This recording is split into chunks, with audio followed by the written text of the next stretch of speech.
Hello dear students, कैसे हैं आप सभी। आशा करती हूँ आप सब ठीक होंगे, स्वस्थ होंगे, अच्छे होंगे। आईसीटी वर्चुअल क्लासरूम देहरादून में आप सभी का स्वागत करती हूँ। मेरा नाम समता है और बच्चों क्लास 8th में आपका हम वायु और जल प्रदूषण के बारे में चर्चा कर रहे हैं आजकल। तो जिसमें हम वायु प्रदूषण के बारे में सारी बातें समझ चुके हैं, किस तरह से एयर पोल्यूशन फैल रहा है, एयर पोल्यूशन में कौन कौन सी गैसेज हैं जो हमारे वायु को दूषित कर रही हैं, और प्रदूषण के क्या क्या कारण हैं और क्या क्या ऐसे उपाय हैं जिनको करके हम वायु प्रदूषण को के स्तर को थोड़ा सा कम कर सकते हैं। मैंने आपको सजेशन भी दिया था कि आपस में चर्चा करके व्यक्तिगत तौर पे अगर हम कुछ कोशिश करें तो वही सफल होगी। सरकारें अपना काम कर रही हैं और उनके काम में हम कोई इंटरफेयर नहीं कर सकते हैं। तो व्यक्तिगत तौर पे हम क्या कर सकते हैं कि पेड़ लगाने के अभियान को थोड़ा तेज कर सकते हैं, जिससे वायु प्रदूषण के स्तर को कम किया जा सके। हम अब समझेंगे जल प्रदूषण के बारे में चलेंगे स्मार्ट बोर्ड की तरफ और उसी को हम आगे कंटिन्यू करेंगे। बच्चों, हमारी जो वायु है जिसमें हम सांस ले रहे हैं वो धीरे धीरे प्रदूषित होती जा रही है ना। और वायु प्रदूषक जो भी हैं, अब हम ये कह सकते हैं, आप सभी ये सोचिए तो आपको ये समझ में आएगा कि हम जैसे जैसे टेक्नोलॉजिकली एडवांस होते जा रहे हैं, जैसे जैसे हमारी टेक्नोलॉजी एडवांस होती जा रही है, वैसे वैसे ही हम मतलब अपना जो हमारा जीवन है वो तो आसान होता जा रहा है, लेकिन जो हमारा वायु है, जिस वातावरण में हम सांस ले रहे हैं, तो वो वायु हमारी धीरे धीरे प्रदूषित होती जा रही है ना। तो उसके लिए हम क्या ऐसा कर सकते हैं जिससे वायु प्रदूषण के स्तर को थोड़ा सा कम किया जा सके।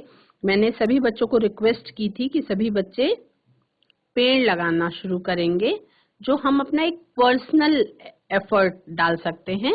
व्यक्तिगत तौर पे हम क्या कर सकते हैं, आप सभी छोटे छोटे बच्चे हैं या इवन मैं भी, व्यक्तिगत तौर पे हम क्या कर सकते हैं, केवल और केवल पेड़ों को कटने से रोक सकते हैं, कोशिश कर सकते हैं, पेड़ नए लगा सकते हैं।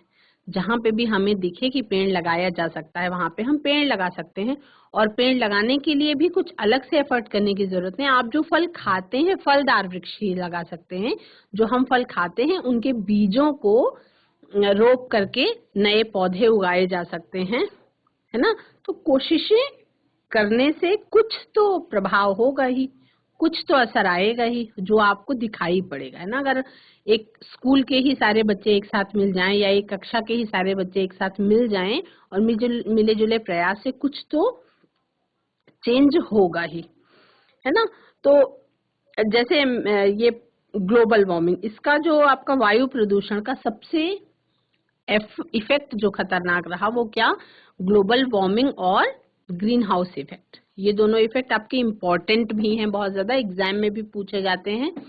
बहुत बार ये आपका वाद विवाद प्रतियोगिताएं होती हैं, डिबेट्स होती हैं, या कंपटीशन होता है, या निबंध प्रतियोगिता होती है, उसमें भी ये टॉपिक पूछा गया है। इम्पोर्टेंट है, महत्वपूर्ण है ये टॉपिक, क्योंकि ये कई बार पूछा जा चुका है।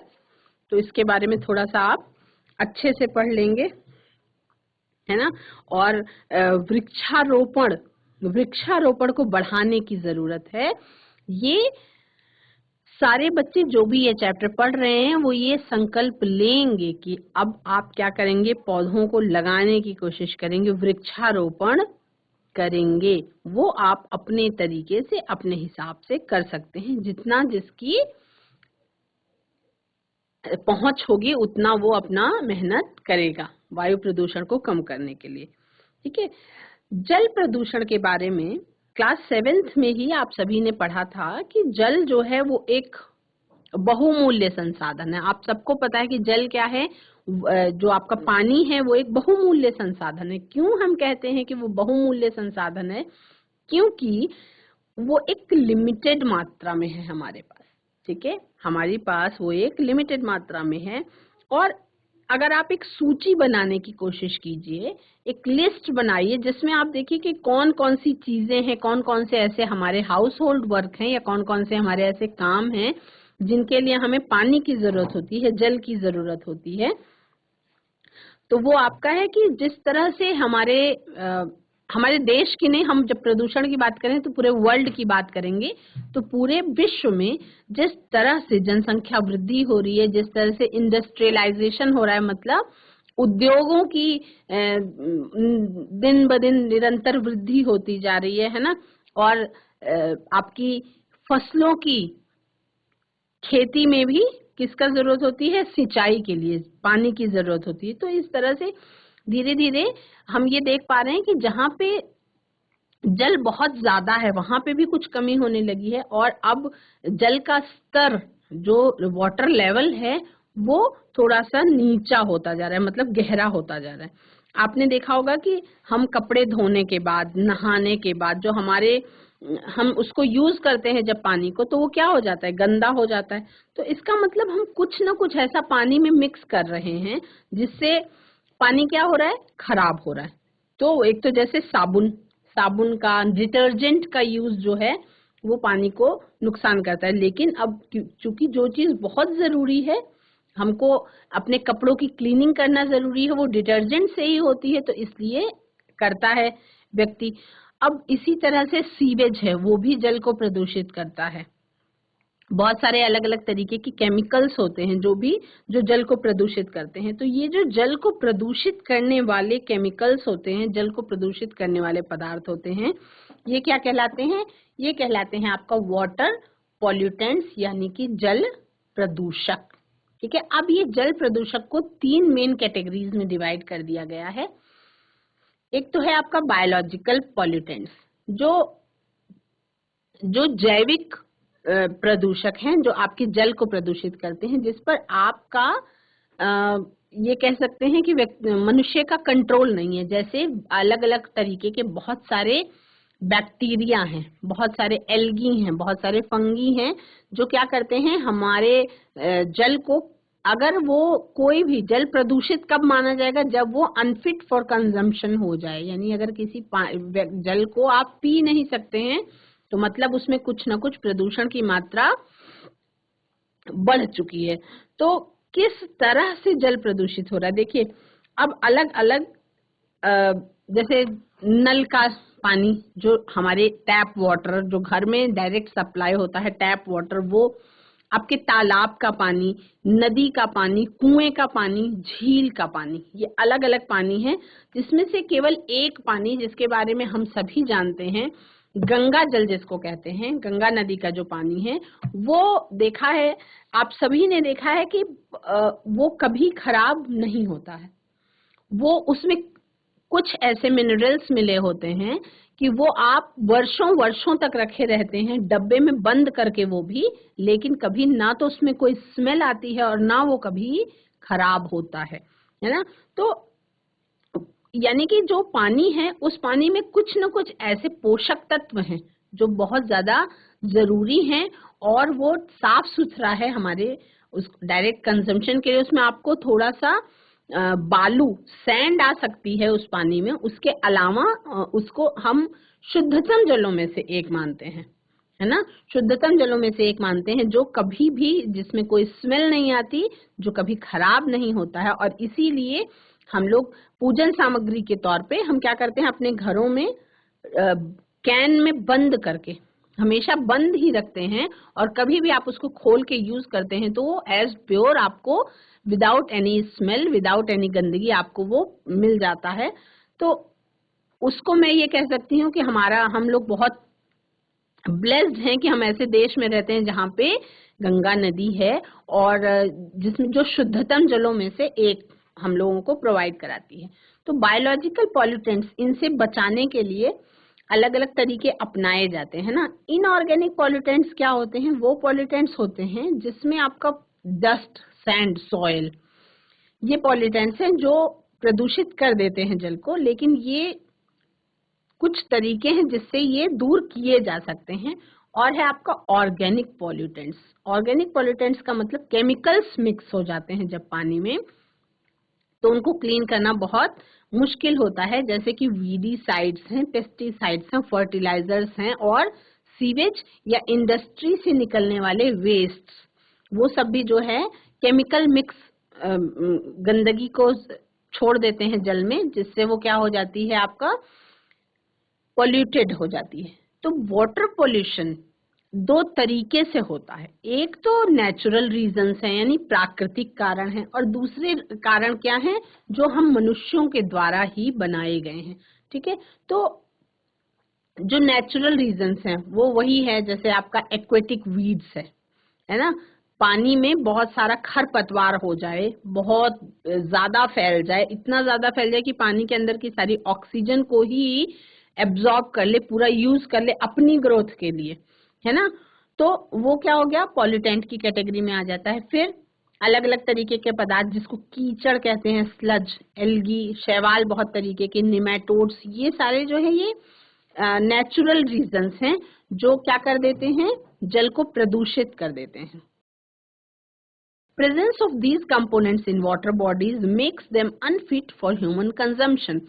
तो इन सब तरीके की जो कंपोनेंट्स हैं, इनका प्रेजेंस जब किसी भी वाटर बॉडी में हो जाता है, किसी भी स्रोत पे हो जाता है पानी के, तो वो किसी मनुष्य के पीने के योग्य जो है नहीं रह जाता है। हम कह सकते हैं कि अनफिट फॉर ह्यूमन कंजम्पशन हो जाता है।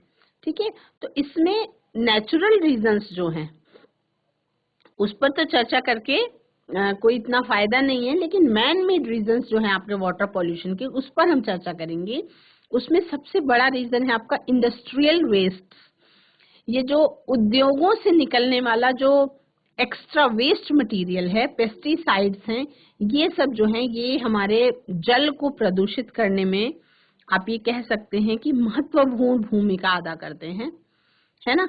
तो इंडस्ट्रियल वेस्ट ये कैसे होते हैं, in the absence of proper treatment facilities for industrial waste, most of these waste are directly dumped into the reverse.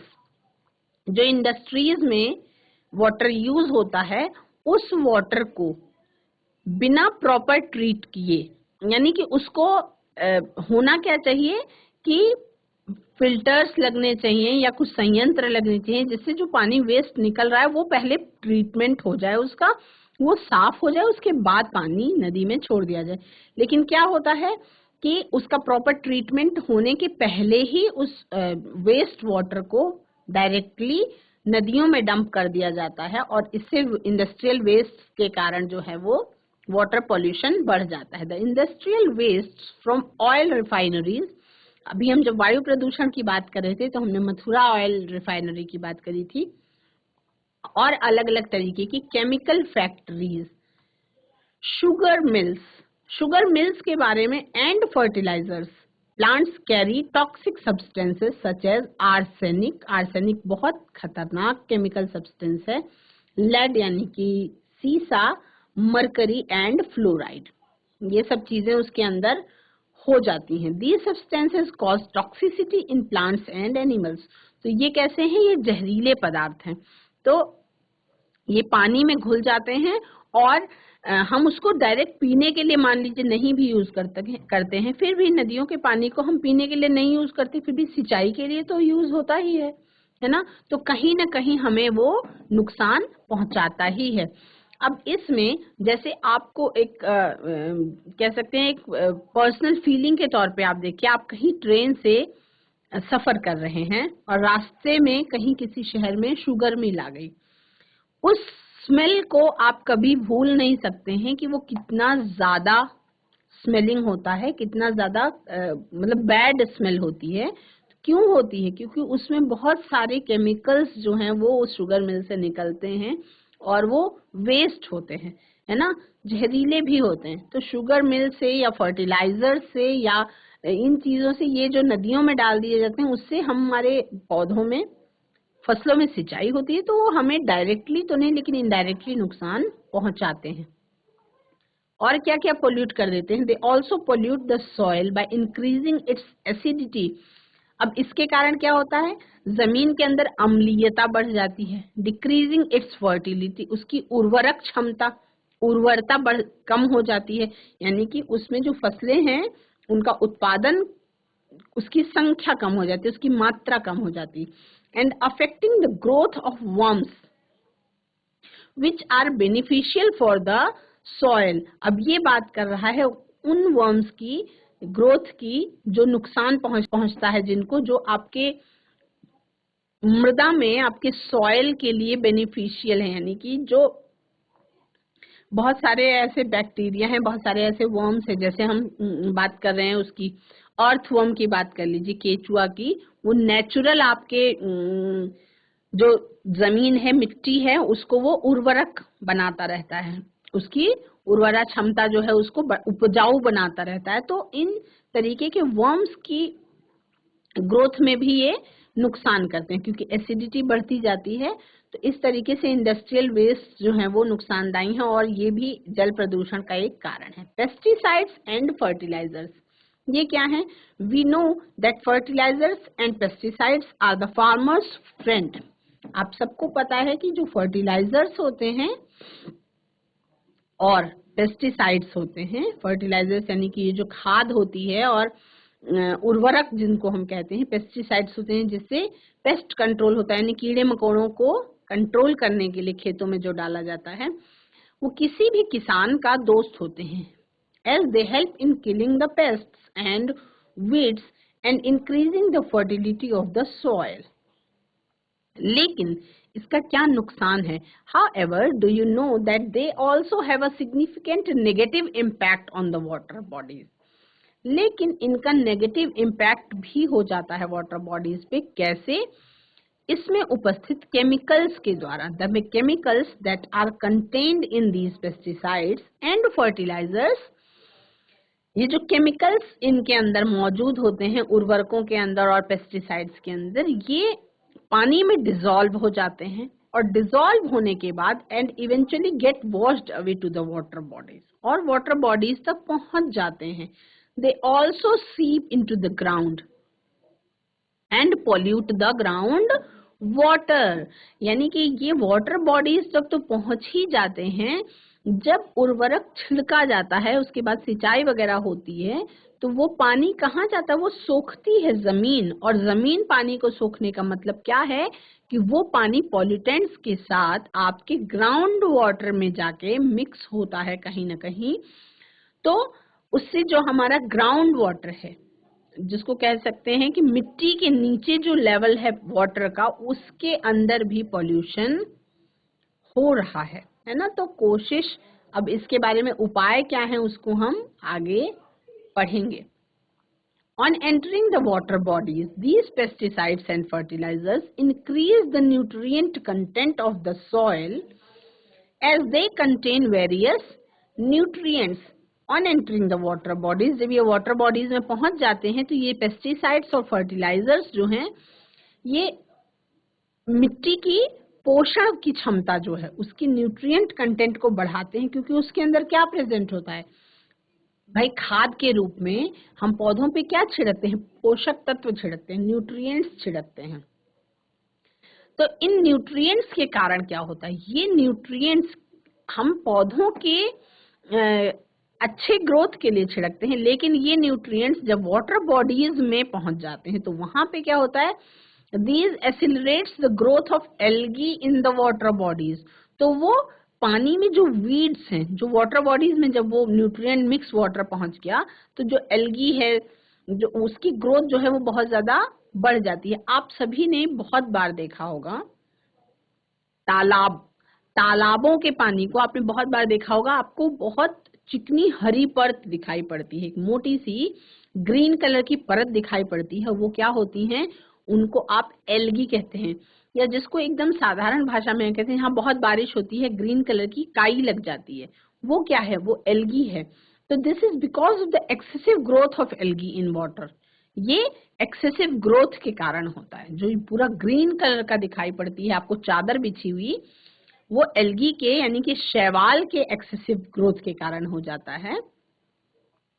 अब क्या ये एक्सेसिव एल्गल ग्रोथ जो है वो लिविंग ऑर्गेनिजम्स को, जो वाटर बॉडी में प्रेजेंट हैं, क्या उनको नुकसान पहुंचाता है?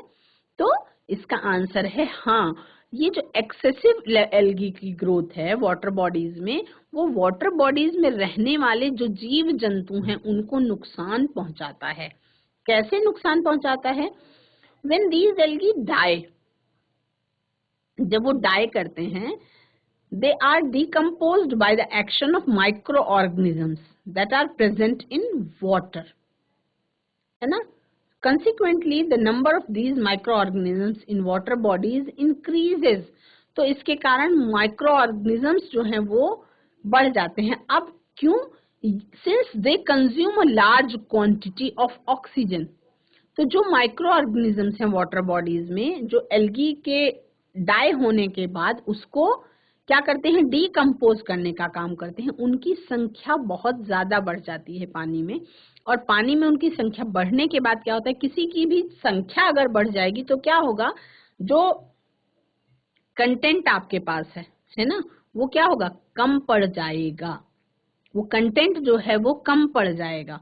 तो it leads to a decrease in the level of oxygen. जल में रहने वाले, वाटर बॉडीज में रहने वाले जो जीव जंतु हैं, उनको सांस लेने के लिए जल में घुले हुए किसकी जरूरत होती है, ऑक्सीजन की। तो बहुत ज्यादा माइक्रो ऑर्गेनिजम्स जब बढ़ जाते हैं तो सारी ऑक्सीजन यूज कर लेते हैं वो माइक्रो ऑर्गेनिजम्स। तो जो जीव जंतु हैं उनके लिए ऑक्सीजन क्या हो जाती है, कम पड़ जाती है। और अगर ऑक्सीजन कम पड़ जाती है तो the absence of oxygen eventually leads to the death of living organisms. इसके बारे में मैंने आपको कल एक बहुत बड़ी घटना बताई थी, जो आप बड़ी क्लास में एज अ टॉपिक पढ़ेंगे, बंगाल का आतंक। एक बार बंगाल में क्या हुआ कि हाइसिंथ जलकुंभी जिसको कहते हैं, वो इतनी ज्यादा बढ़ गई, इतनी ज्यादा उसकी ग्रोथ हो गई कि उस वाटर बॉडी में रहने वाली बहुत सारी हजारों मछलियां एक साथ ही संख्या में मरी हुई पाई गई थी। ठीक है, वो बहुत तेजी से फैल गया था। और इसी तरह से कई बार यमुना जी में भी इस तरीके की घटनाएं देखने को मिली हैं, जहां पे नदी के अंदर पॉल्यूशन होने के कारण कई बार जीव जंतुओं के मन, मछलियों खास तौर पे, जीव पानी में कौन सा जीव रहता है, खास तौर पे मछलियों की डेथ एक साथ बहुत ज्यादा मात्रा में डेथ हुई। तो ये जो है, ये लिविंग ऑर्गेनिजम्स जो आपके वाटर बॉडीज में रहते हैं, उनकी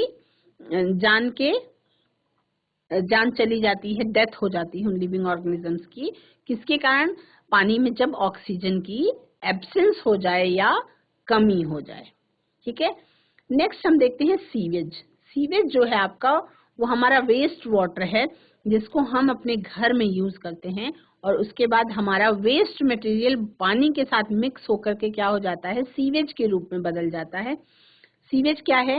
is a waste water that contains faecal matter, urine, food waste, detergents and other solid substances. यानी कि सीवेज वो है जो हम अपने घरों में हाउस होल्ड वर्क को करते करते जो पानी को गंदा कर देते हैं, उसके कारण जो निकलती है पॉल्यूटेड वाटर, वो क्या कहलाती है, सीवेज कहलाती है, जिसको हम साधारण भाषा में नाली का पानी कह सकते हैं।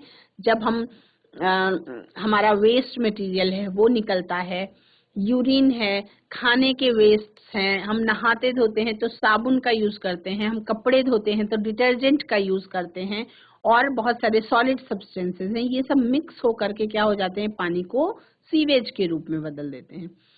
तो सीवेज क्या है? अब आप सबने आजकल क्या है, बहुत सारी जगहों पे सीवेज ट्रीटमेंट प्लांट लग रहे हैं, बहुत सारी जगहों पे सीवेज ट्रीटमेंट प्लांट लग रहे हैं, मतलब सीवेज वाटर को ट्रीट करके उसके बाद फिर नदियों में छोड़ा जाए। बहुत जगहों पे ऐसा देखा गया है कि सीवेज का पानी को डायरेक्ट नदी में ही कर दिया जाता है। Sewage contains many disease causing pathogens. Sewage में बहुत सारे रोग कारक बैक्टीरिया प्रेजेंट होते हैं, फंगी प्रेजेंट होते हैं, बहुत सारे वायरसेस प्रेजेंट होते हैं, और पैरासाइट्स, बहुत सारे पैरासाइट्स प्रेजेंट होते हैं। और अगर when drinking water gets contaminated with sewage water, these harmful organisms enter the bodies of the living organisms and cause several diseases. इस तरीके के जो नुकसानदायी जीव होते हैं, वो अगर पीने के पानी में सीवेज वाटर कंटामिनेट कर दे पीने के पानी को, तो वो पीने के पानी के साथ साथ जीवों के शरीर में जाते हैं, और उसके बाद अलग अलग बहुत सारे रोग जो है इससे फैल जाते हैं। Some of the diseases caused by the drinking of contaminated water and the names of the respective causal organisms are listed in the given table. बहुत सारे रोग हैं जो केवल गंदा पानी पीने के कारण हो जाते हैं, और वो गंदा पानी जो आपको दिखने में गंदा नहीं लगता। पॉइंट ये है कि वो पानी जो आप पीते हैं कभी भी आपको दिखने में वो गंदा, जब दिखने में गंदा होगा तब तो आप पिएंगे ही नहीं, तो दिखने में गंदा नहीं होता है वो पानी, लेकिन वो गंदा होता है और वो कंटामिनेट कर देता है, उसमें कुछ न कुछ मिक्स होता है ऐसा गंदगी जिससे रोग जो है वो फैल जाते हैं। अब बहुत सारी कुछ ऐसी बीमारियां हैं जो कॉजल ऑर्गेनिजम्स हैं और किसके कारण, ज्यादातर ये पानी के प्रदूषित होने के कारण ही फैलती हैं, जिसमें से मेन है आपका कॉलेरा, हैजा कॉलेरा। ये जो बीमारी है बहुत ज्यादा गर्मियों के समय में बहुत तेजी से फैल जाती है और प्लेन्स में बहुत ज्यादा होती है। तो इसमें क्या है, कॉलेरा, इसका कॉजल ऑर्गेनिज्म जो है वो है बैक्टीरिया, और होता है केवल और केवल प्रदूषित पानी के पीने से। आप सबको पता है कि प्रदूषित पानी जिसको हम प्रदूषित कह रहे हैं वो दिखने में प्रदूषित यदि हो तो हम उसको नहीं पिएंगे, यानी कि वो हम जान नहीं पाते हैं कि प्रदूषित है और प्रदूषित होता है। टाइफॉइड आपका एक तरीके का बुखार होता है जिसमें एक नियत समय पे बार बार तेज बुखार का आना होता है और शरीर बहुत कमजोर हो जाता है, वो भी एक बैक्टीरिया के कारण फैलता है। ठीक है। डायरिया जिसमें बहुत ज्यादा लूज मोशंस होने लगते हैं, यानी मोशंस जो हैं वो बहुत ज्यादा लूज होने लगते हैं, जिसको हम एक दूसरी भाषा में कह सकते हैं कि, दूसरे शब्दों में कह सकते हैं कि दस्त लग जाना। और दस्त लग जाना का मतलब आपका जो मोशन है वो बहुत ज्यादा लूज हो जाए और शरीर के अंदर के सारे पानी को वो बाहर निकाल दे, है ना, तो वो आपका डायरिया होता है। किसके कारण? बैक्टीरिया के कारण। हेपेटाइटिस नाम का रोग जो पानी के प्रदूषित होने के कारण ही फैल जाता है, वो होता है आपका वायरस के कारण। और अमीबिक डिसेंट्री ये भी पेचिश नाम का रोग है और ये होता है आपका एक प्रकार के प्रोटोजोवन के कारण। तो ये सारे बैक्टीरिया और वायरस कैसे पहुंचे शरीर में? पानी के द्वारा।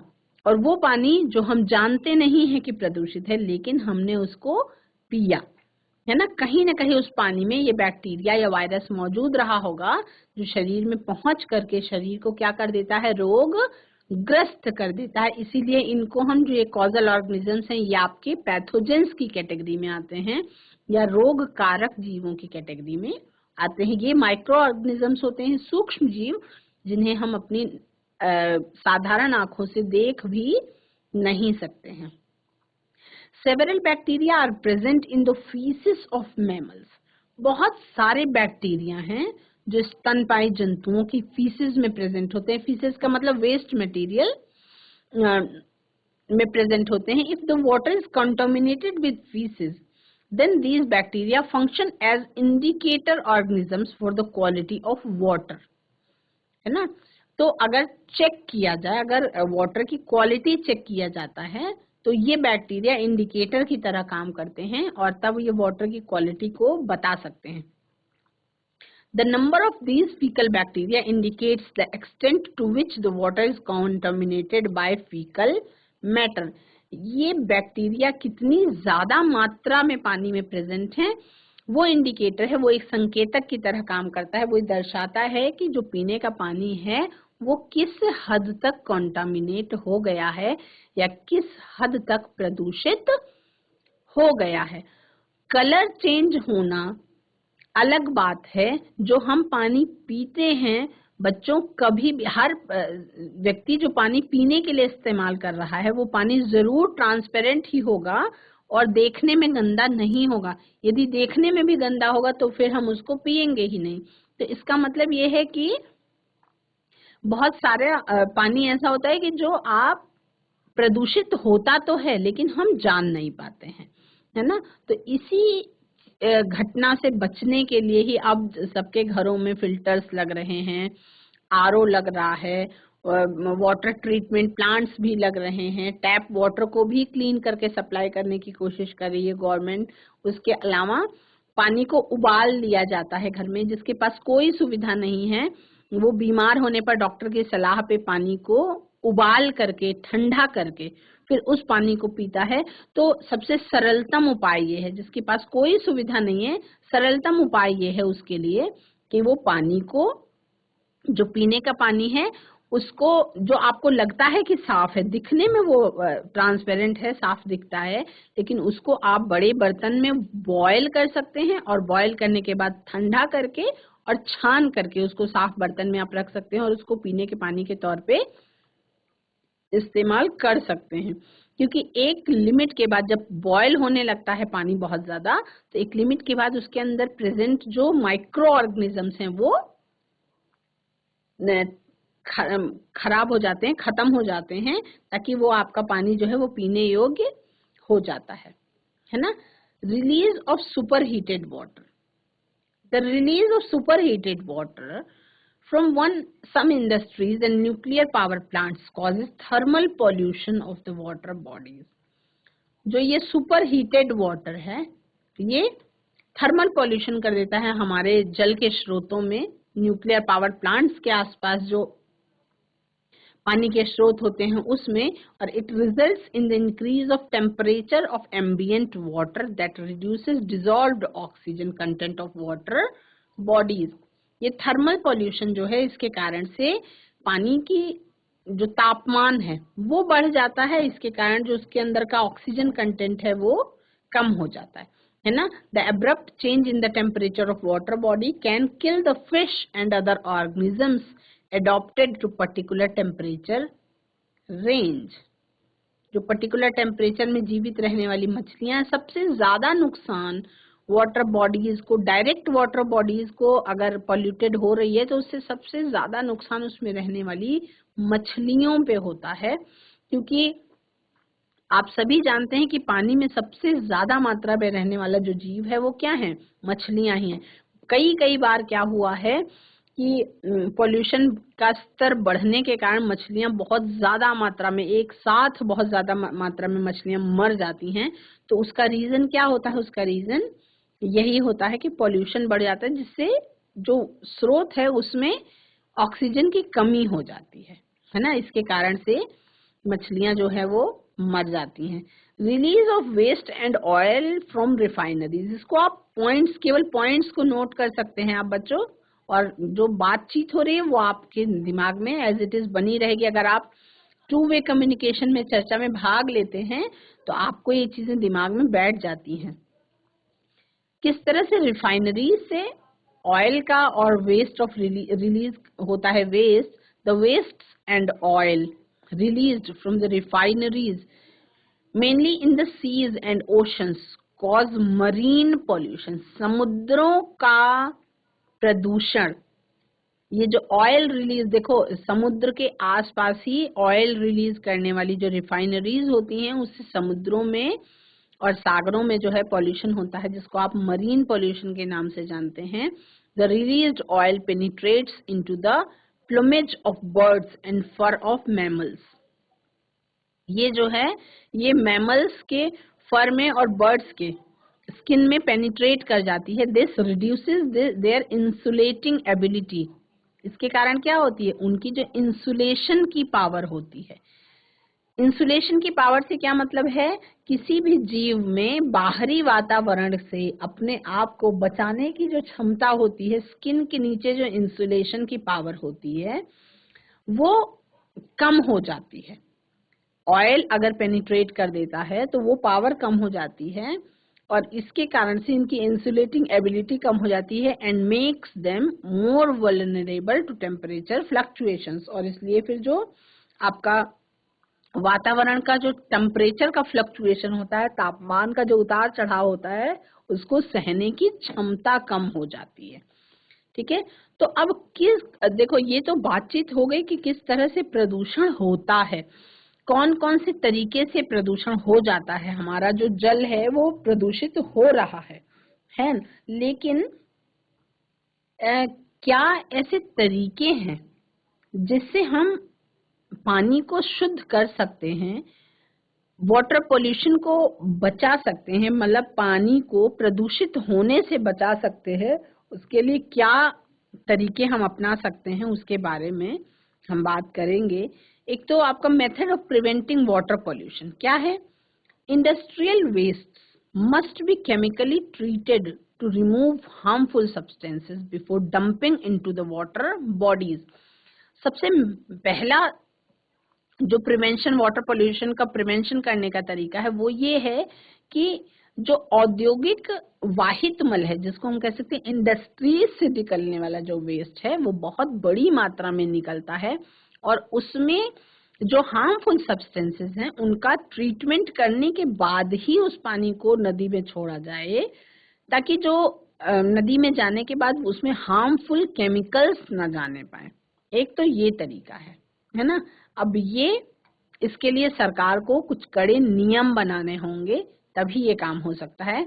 दूसरा है आपका disposal of human and animal excreta into water should be avoided. यानी कि इसके लिए काम चल रहा है कि सीवेज ट्रीटमेंट प्लांट लग रहे हैं जगह जगह, मतलब अलग अलग शहरों में।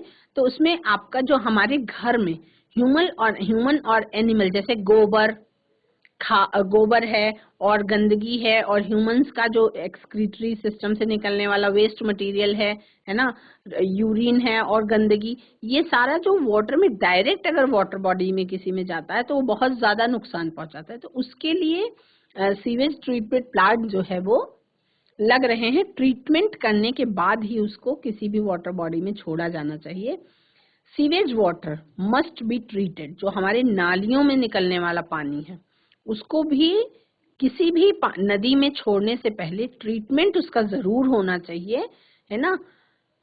डंपिंग ऑफ डेड बॉडीज, जो ये शवों को नदी में बहा देने वाली बात होती है, जहां पे डेड एनिमल्स हैं या डेड बॉडीज हैं, इनको जो नदी में बहा देने की बात है, ये भी क्या है, ये भी पानी को बहुत ज्यादा प्रदूषित कर देने का काम करती है ना, क्योंकि उससे माइक्रो ऑर्गेनिजम्स बहुत ज्यादा बढ़ जाते हैं उसको डीकम्पोज करने के लिए, और उसके बाद उस वाटर बॉडी में क्या हो जाती है, ऑक्सीजन की, घुले हुए ऑक्सीजन की कमी हो जाती है। तो ये चीजें बंद करनी होंगी और उसके बाद ये तरीके अपनाए जा सकते हैं जिससे वाटर पॉल्यूशन को रोका जा सकता है। Aquatic animals like tortoise and some special type of fishes help in purifying water. Therefore, they are termed as natural purifier of water. देखिए, प्रकृति ने सारा इंतजाम करके रखा है। हम क्या करते हैं कि प्रकृति के बनाए हुए इंतजाम, जो प्रकृति ने तरीके रखे हैं, उन तरीकों को हम नुकसान पहुंचा देते हैं, है ना। इसलिए नेचुरल तौर पे, प्राकृतिक तौर पे ये चीजें नहीं हो पाती हैं। तो अगर ये जो जीव जंतु हैं जो नेचुरल वाटर प्यूरिफाइंग का काम करते हैं, वो अगर पानी में रहें तो पानी जो है नेचुरली यानी प्राकृतिक तौर पे प्यूरिफाई होता रहेगा। तो इन जंतुओं के भी बचाने की जरूरत है। According to the central pollution control board, about 3,684 million liters of sewage is produced in Delhi in a single day. जो आंकड़े कहते हैं वो ये कहते हैं, सेंट्रल पॉल्यूशन कंट्रोल बोर्ड के जो आंकड़े हैं वो ये कहते हैं कि केवल और केवल हमारी राजधानी दिल्ली में एक दिन में ही 3,684 मिलियन लीटर्स ऑफ सीवेज, यानी कि जिसको हम कह सकते हैं कि घरों से निकलने वाला गंदा पानी प्रोड्यूस होता है केवल एक दिन में। तो इसके लिए बहुत सारे सीवेज ट्रीटमेंट प्लांट लगाने की जरूरत है। बच्चों, आज की क्लास में आप सभी ने जल प्रदूषण के बारे में जाना, तो आपको आशा करती हूँ समझ में आ रहा होगा कि किस तरह से वायु प्रदूषण होने लगता है, किस तरह से जल प्रदूषण होने लगता है। व्यक्तिगत तौर पे जल प्रदूषण को रोकने के लिए हम क्या उपाय कर सकते हैं, उसके बारे में अगले सेशन में हम चर्चा करेंगे। आज की क्लास में इतना ही। That's all for today. Have a nice day. Take care.